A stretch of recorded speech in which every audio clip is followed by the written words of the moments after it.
just need to change the interaction with some fraction of the cars. So the success principle for gaining control or getting the outcomes that you want in complex systems is real-time data, real-time feedback to create those interactions that you'd like to have to create a certain outcome by self-organization. And that principle can be applied actually in multiple levels. Now, you can apply this, of course, in a company, you can apply that in cities, in societies, in the entire world in principle. The difference to the system before, the top-down control, is that this leaves you freedoms for creativity and innovation, for unfolding your own personality and talents. So it's not saying you and you do this, but it's saying we need 3 people to do this. Who would do that? And for this we need an incentive system. So it's a completely different approach.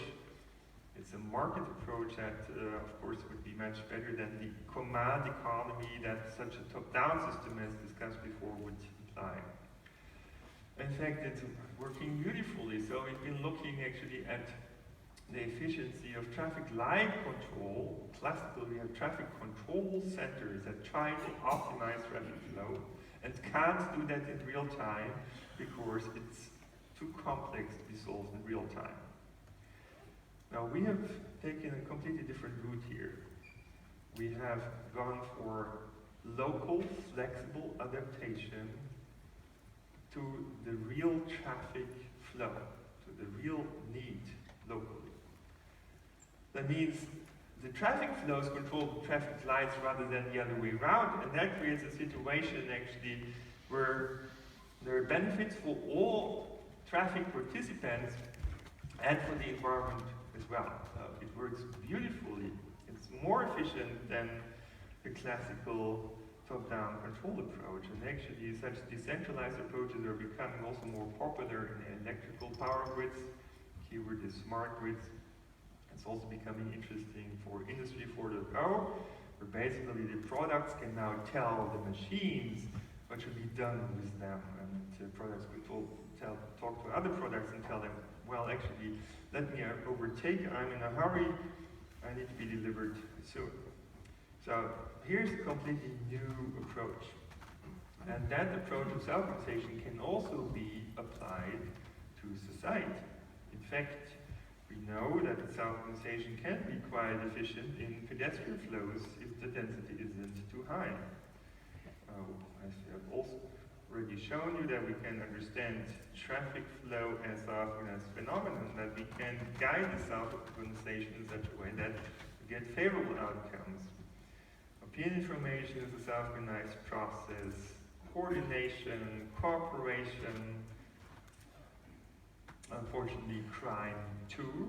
So as I indicated before, self-organization doesn't necessarily produce desirable outcomes, but changing interactions would change the outcomes. So this is what we can learn with science, such as social physics, computational social science, evolutionary game theory, and all these kind of things are actually giving answers to us how society works in a self-organized way, and how we can use these success principles actually also in social technical systems that we are building now. How to design social media platforms, for example, right? There's a lot of complaint about Facebook and Twitter and all the hate speech that it seems to trigger, but this is because those social mechanisms that will create social order and cooperation haven't been implemented over there. In fact, since Nobel Prize winner Elinor Ostrom, we know that self-governance can be efficient when we have proper design principles. And societies, since the very beginning, have been confronted with cooperation problems, social dilemmas, as people often say, such as the public goods problem, free riding, or stackhand game.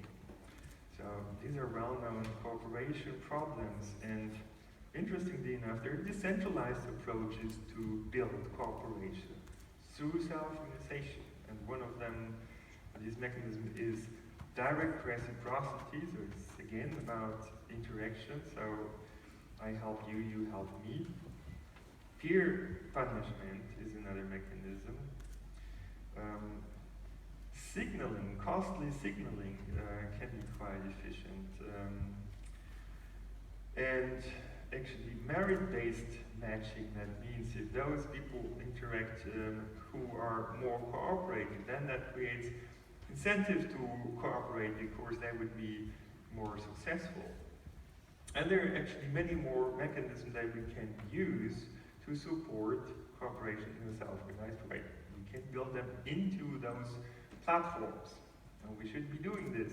So I see an era of social inspired technologies coming, where we use these insights to trigger self-organized cooperation, self-regulation, conflict resolution, resilience, trust, reputation, social norms, values by design. That is really a very important keyword these days. And this will be promoted by digital assistants. Of course, we all know these route guiding systems. The important point here is they're not trying to manipulate us, I hope, but you're in control. You can turn them on and off.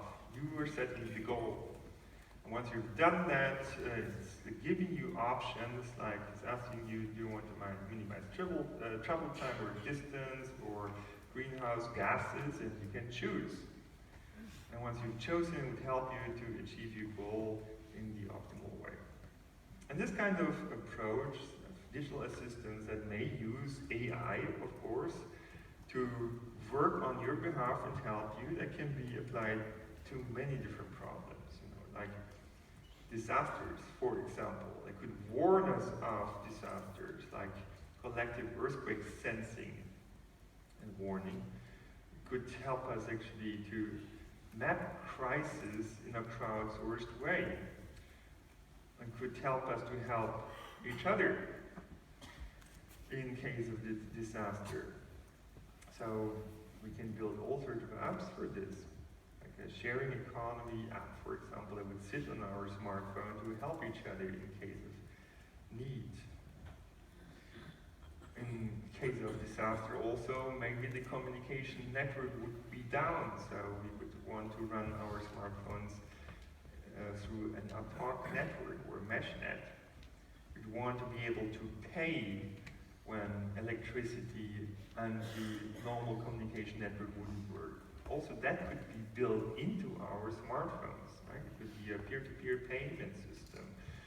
And our smartphones could be really assistants for all sorts of situations and support our situational awareness and support the success of our interactions with others. And a very nice example is, of course, real-time translation that helps us to overcome cultural barriers. But you can imagine that in perspective we would have much more sophisticated assistants that would be like guides that help us to understand other cultures and other people and all this. In fact, every culture is made up of thousands of success principles, and most of them we can't even mention explicitly. We could work them out, we could operationalize them, and we could learn how to combine these success principles in novel ways to solve the problems that we're confronted with. There are many of them. In fact, I believe we'll see a major transformation of our society. Probably the biggest transformation we've seen since 100 years, if not thousands of years. And if you're interested in my thoughts about it, I recommend you to read this paper, Why We Need Democracy 2.0 and Capitalism 2.0 to Survive. Now, I think this will be actually a triple transformation. First of all, digital transformation. AI will take away many of the jobs of today, and that will set free capacity actually to pay attention to social and ecological issues. And in fact, within just 15 years, approximately, we'll also have to reshape the entire economy towards a low-carbon economy. So half of our economy, I believe, will have to be reinvented. The digital revolution hopefully will allow us us to do this. And the third transformation is actually the financial transformation. So giving you a little bit more justification for why I think these three transformations will happen and how they're interlinked with each other. So I already indicated AI is taking away quite a bit of jobs. I'll skip this video. We're now in the middle of really a fundamental transformation, as we've seen it when the agricultural society turned into an industrial society, and later from there into a service society. We're now seeing a transformation into a digital society. Now the problem is that these transformations were never smooth. They came with financial and economic crisis, and also with revolutions and wars, unfortunately. So we already have a financial and economic crisis in most countries. So the question is, can we avert revolutions and wars? And I hope so. I hope we have learned from history. So yes, about 50% of today's jobs will be gone in a couple of years. This is already happening in many countries. So in many European countries, young people have an unemployment rate of more than 50%. This is, of course, endangering social peace, but it's not only a challenge for employees, but also for companies. Because within just 10 years, 40% of today's top 500 companies will be gone. And in fact, now the leaders of the world, such as Barack Obama, have understood there is an issue. We must remake society in the coming age of AI. And AI will impact jobs. This is what has now been understood. So society needs to be reinvented. The ecological transformation. Well, in fact, we haven't solved our existential threats. There's climate change, there's this financial, economic, and spending crisis, peace is becoming more and more unstable, it seems. There's mass migration, there's terrorism, and all of this happens for one reason, I believe, which is lack of sustainability. We are overusing resources, and as we are overusing resources, they're lacking elsewhere, and there it creates conflict and war, and that causes mass migration and terrorism. So, if we want a better future, if we want the world to improve, we need to solve this problem that we are overusing resources. I'll tell you how to do that. And finally, financial transformation. So, we need to be aware the financial system is a system that decides if there are limited resources, who gets how much of what. So it's a coordination system, mainly. And you can imagine there could be thousands or even millions of coordination systems that could be used instead. Most likely hundreds of better systems. In fact, at the moment we have a situation where some people suffer from obesity and others suffer from hunger. So it doesn't come together, right? In detail. It just comes together on average, and we're wasting a lot of resources. So there's enough of resources for everyone, in fact. Now, besides this, our current monetary system has often undermined environmental and social goals. But not only this, now it's even not anymore working economically. It's neither working for the people, lack of buying power, nor for the banks apparently, nor for businesses that don't find the money to come up with new business models and new products and services, nor for the states, which are more or less bankrupt. Yeah? If the interest rate would raise only by 0.5%, a lot of countries would be bankrupt immediately. And part of this is because the inequality has reached a level that is actually holding back economic growth. As OECD, World Economic Forum, IMF, and so on are saying. And part of this is related to the fiat currency system that we have today, where we can kind of limit this, produce new money, more money than there are resources on this world. And in fact, it has tempted us to spend more money on resources than we should have. In fact, we now have the highest debt levels in those countries that have fiat currency systems, United States, Europe, Japan, for example, and so we're suffering from that system. It doesn't work for us well any longer. And part of this is also related to the fact that the central banks that control this are privately owned in part.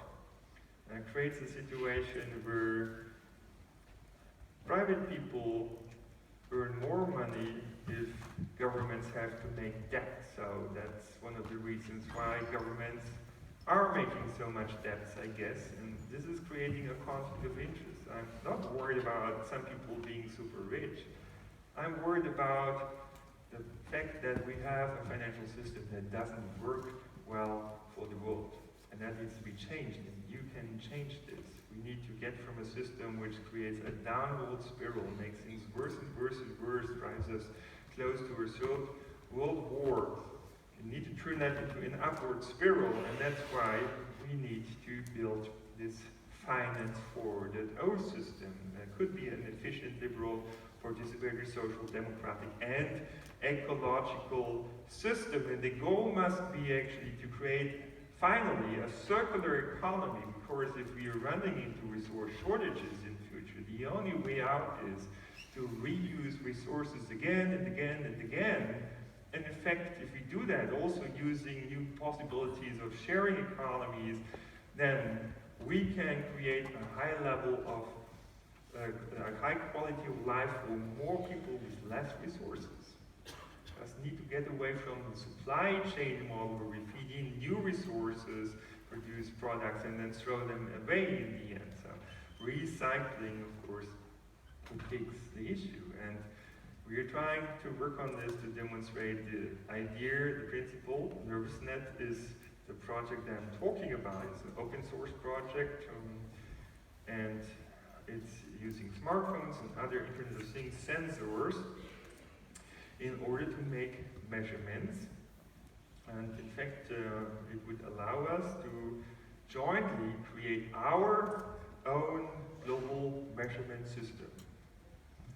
A system that we can trust because it would be controlled by you. You determine what sensors are being opened and whether the data would be used just for yourself or smart home applications, or it would be shared. And that system would be run as a citizen web. So this would be the way to free ourselves from the matrix. But we can do much more than that. Now we can now basically measure what economists call externalities. And externalities are noise, CO2, poisons, emissions, unemployment, waste, all those things we don't like to happen. They would get a price, actually many different kinds of prices. There would be many new kinds of money. And those things that would like to happen, like social cooperation, health, education, new jobs, reuse of waste and resources, that would get a value. So social and environmental friendly production wouldn't be costly. You would be able to earn money on it. Many different kinds of money, as I told you, based on these externalities that we can now cheaply measure with the Internet of Things, we could run actually a multidimensional incentive and reward system, if you want, kind of a multidimensional financial market.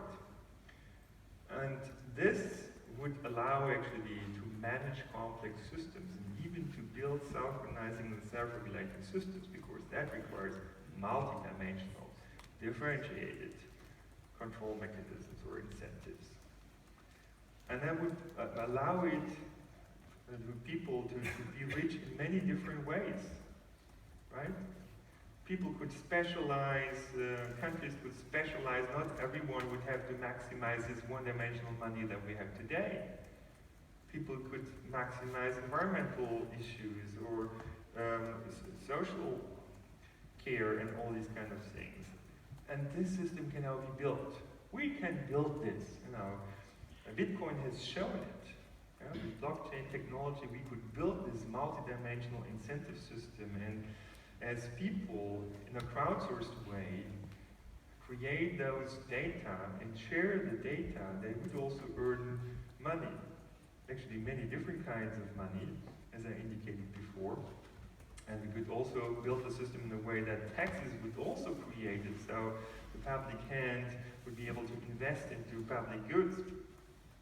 And this money would be fed into the system in a bottom-up way as we create this data, rather than top-down, which doesn't work well. We know that the Fed, the ECB, and so on, they're pumping trillions of dollars into the markets, but it doesn't help the people, it doesn't help the companies. So the only way really to make a difference and to restart the economic engine and create better societies is to feed it in money from the bottom up as we create and share data and as we create new digital value. And that system could be jointly controlled by politics and business and science and citizens. Now, the economy for it, where would be the new jobs? Well, half of the economy would be a digital economy, a non-material one. It would require data. Now, at the moment, we're data poor, let's face it. And so it's really important to produce and share data so everyone could do data analytics, everyone could come up with their own applications and services. So the goal is to build an information, innovation, production, and service ecosystem that requires interoperability, but would enable combinatorial innovation, as we know that, for example, from Lego. So really, that would free up amazing opportunities for everyone. And that's actually the main principle, that these systems should help us to be more creative and innovative, to take better decisions and to coordinate each other and to cooperate. And in this way, that would automatically produce better products, more successful companies, nicer cities, smarter societies. And in fact, there are infinite possibilities. By opening up data, we can share data as often as we like. We can use it in infinite numbers of ways. So, there could be really unlimited prosperity if we don't treat data and digital services like material objects. And it could help us to overcome really limitations. So it's, I'll skip a few slides. I think the bottom-up approach is actually well reflected by the trend towards citizen science that's now coming up. We have just opened a center in Zurich. People can also come up with their own health data and health services, and also in the area of consumption we could have a completely new approach now with slot sizes of one, with personalized products that can be produced basically at the price of large series, and that basically means we can really build products that are tailored to the customer rather than building infinite numbers and then spending 40% of budget on trying to convince us that we always wanted to buy that product, advertisement, all that manipulation. And I'm ending on a few notes on democracy or governance for the yes, the world is so complex that nobody can really understand it fully by himself or herself. Also, no AI system. So we need to build systems that bring the knowledge and ideas of many together, including AI systems. Online deliberation platforms where people would put their arguments on a virtual table, and there it would be actually ordered into different perspectives on a complex problem. Complex problems always need different perspectives, and once the perspectives have been worked out, a round table could come up with innovative, deliberative solutions that would integrate many perspectives. Why should we integrate different perspectives? Well, because that creates collective intelligence. Have a look at the Wikipedia page on the Netflix challenge. Very interesting. $1 million was offered over here, and it turns out, even though there were hundreds of teams and thousands of solution approaches. For 2 years, nobody got the prize. Until the best team decided to average their solution with the solution of other teams. And you would think that can only have reduced the performance of that solution. Now the opposite was the case. Actually, they immediately won the prize because that created the best solution ever. So diversity wins, not the best. The combination of different solution approaches. In fact, we have recently come up with a new incentive system that's better than the yes-no democracies approach and even better than markets, which are still suffering of herding effects. So the principle is really value pluralism, and we need to learn to create solutions that work from many different perspectives, that take on board many different values, not just economic efficiency. And why that? Because it allows many people to unfold their talents, many companies to be successful. So that is the precondition for that combinatorial innovation that I mentioned before. That is the heart of digital democracy. So I'm ending by saying it's the combination of smart technologies and smart people that creates smarter societies. And it's time to act now. And we need to build the finance 4.0, economy 4.0, governance 4.0. Yes, society 4.0 needs to be built, not just industry 4.0. We have now the science for this. We have the technology for this. We have the people for this. But we have just 15 years according to the United Nations. Let's do this. Thank you very much.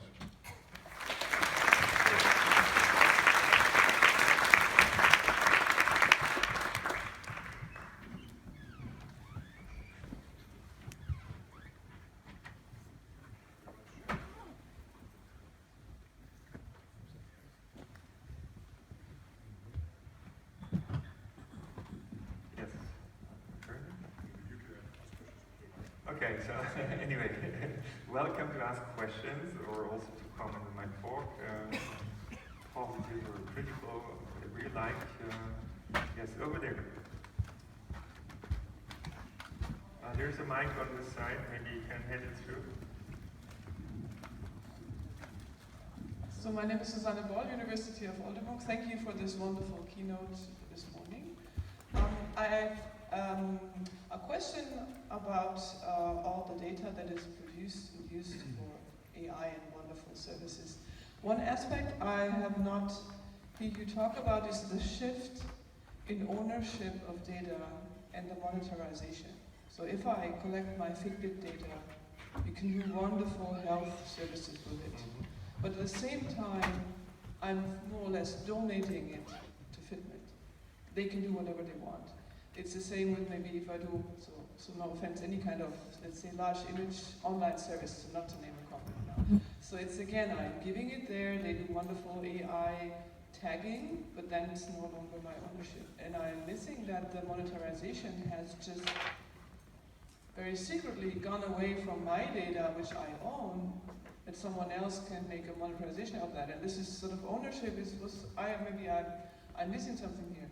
So, because ownership means control, and not like you said, the banks are controlling us. So, absolutely, yeah. So, what I are you get the thinking point. about this? Okay. Yeah, absolutely. I mean, people have been thinking about the technology it would need to get back into control over our own data. It's called the personal data store, right? So the issue is, whenever data is being produced about us, it would have to be sent into this data store, and there we could administer it and say, you know, I'm happy to share this kind of data with that kind of persons or companies for so long for these kind of purposes, and otherwise not. And they're the first prototypes of this, but altogether we would need to have that working actually for all the data that are being produced. Now, these kind of concerns about data, in particular health data, are of course around in many places, and ETH is also working on one initiative we're involved. It's called medata.corp.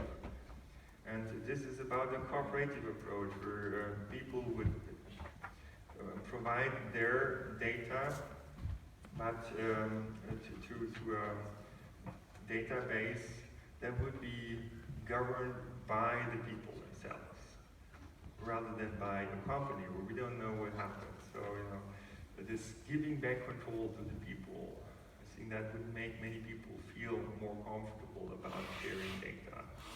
And so there are initiatives on the way, but I think it's also a political process that needs to happen. I think the test started, but we're far from completion, and it's really important that people voice their opinion about what they think should be done, and in particular, what is your vision of the digital society of the future? Because it's possible to build different kinds of digital societies.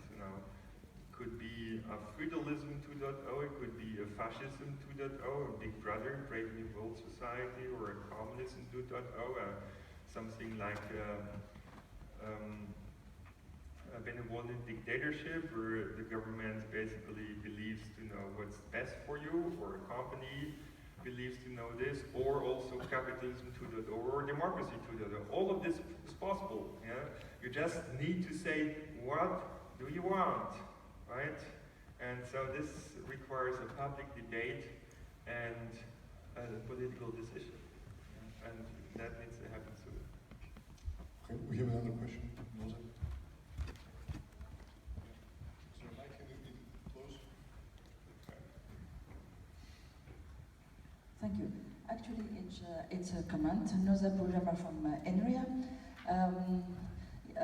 In fact, it needs a political decision, and in France, for instance, we are thinking about building tools for data and algorithm transparency to empower society, lawyers, citizens, together with another initiative in the United States called Data Transparency Lab. Maybe some of the attendees are aware of this initiative. This is to provide tools for controlling input-output of data, but also considering algorithm as black box or not, and also trying to have such explainability of algorithm and AI. So there is some initiative in this direction, very few, of course, but it is starting. Okay, thank you very much. Very useful comment. Any other opinions or questions?